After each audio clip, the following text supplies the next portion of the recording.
Well, okay, guys, I've been out here working on my fire ring a little bit this afternoon. One of my customers had a horse die and they had to deal with that, so he couldn't be here to let me in his cabin today. So I got out here this morning or a couple hours ago, I guess I should say, and started on this. I got a pretty good dent in it. I figured out real quick that a level is almost useless when you're dealing with this many stone, because you got high spots and low spots and so on and so forth. So I'm just trying to get it level with the 2 or 3 stones around it the best I can. That's a friend of mine up there in his plane. He just over here last night talking to me. Where'd he go? There he is, right up there. He's a pretty nice guy. He told me he's gonna take me for a ride. I don't know if I want to get in it or not. It's small. I think it's like a 19. I want to say it's either 49 or 39. I can't remember, but man, it's in mint shape and it's got every bell and whistle you could ever possibly want in a plane. It's a really nice plane. Now, anyways, back to this. I started. You can see where the dirt changes colors. That over there on top is just where it's been rained on and kind of washed the sand down into the nooks and crannies, which is what I want. I want it to do that. And actually, after it does that a few more times, I'm going to come back and like spots are like right in there where there's a big gap. I've got a bunch of little rocks, like this. I'm going to dig that out and put rocks in that, and just to make it a little bit more secure, maybe. I don't know. But it seems like the further around this way I go, the thicker my sand is getting, and I need to start stepping it down. And I've kind of started that right here. I've just started kind of trying to go down just a little bit, because I'm getting it awful thick in the sand, which is okay as long as it stays fairly level, because I don't want it, like when it rains, I don't know how well you can tell it, but there's a bit of from that stump over to that tree, there's a bit of a wash here. Water doesn't run down through here all the time. It just when it rains, and that would be kind of nice to keep the rain from going over the top of it. And there's a little bit of a wash right here where a lot of water, when it rains, kind of wants to come down through here. And like I said, that'd be nice because it'd make the water go around it. So, if I get it up 3 or 4 inches, that'd be okay. But it's gonna look pretty good, I think. Those stakes are 5 foot from the outside ring, and I put a stake. You'll see those legs hanging down. There'll be a piece of steel that goes around the bottom of that, and then I'll weld it in place. But right now I am cutting silhouettes out of it at home, and I'm not through with it yet.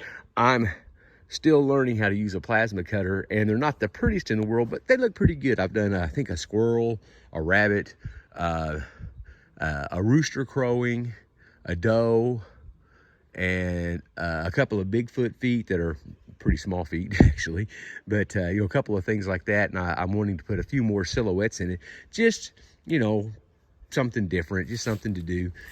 And one of my neighbors, they have a storage container that they've taken one of the doors off of and put a actual steel walk-in door, like you would put on a metal building, a real heavy-duty door on it.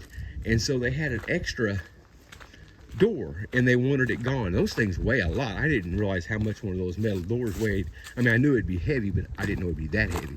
Anyways, I brung it down here and I took my plasma cutter and I cut the flat center part of the door out, cut all the hardware off the door. And what I'm going to do with this steel is weld it to the bottom of my fire ring over there after I get through, and make it to where it'll make it easier to clean out. And I'm going to leave holes in it and fix it to where it will drain. But that's 3 foot. That fire ring is 4 foot. I think it's 4'7" or 8 inches across, and this is 3 foot deep, and I can't remember the length. Anyways, there's enough steel there to do it. And by putting that steel bottom on it, it'll make it nice for cleaning it out. If you get anything in it, you can get it out of there easy. One of my friends has a stainless steel one, and it works really good for him. And it keeps everything up off the ground where your wood doesn't get wet and all that kind of neat stuff. But that's my plan for this. I cut it out one day last week, but you'd be amazed at just how much steel. There's the locks and the top and bottom, and all the stuff is there for that. And like I said, I just took my little plasma cutter. I tell you what, man, that little Cut 50 plasma cutter I've got It has really been a good little plasma cutter. I have cut so much stuff with it.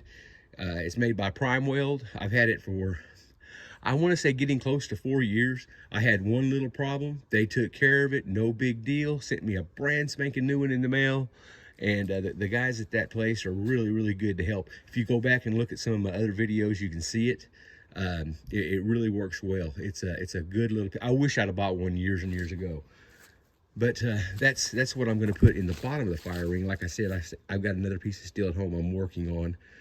Well, I think that's about all the damage I can do today. I had a 5-gallon bucket with some jacked up paint in it. I brung it out here and dumped it out, and it glued all the rocks together. And I kicked it over a while ago, and all those rocks were glued together with paint.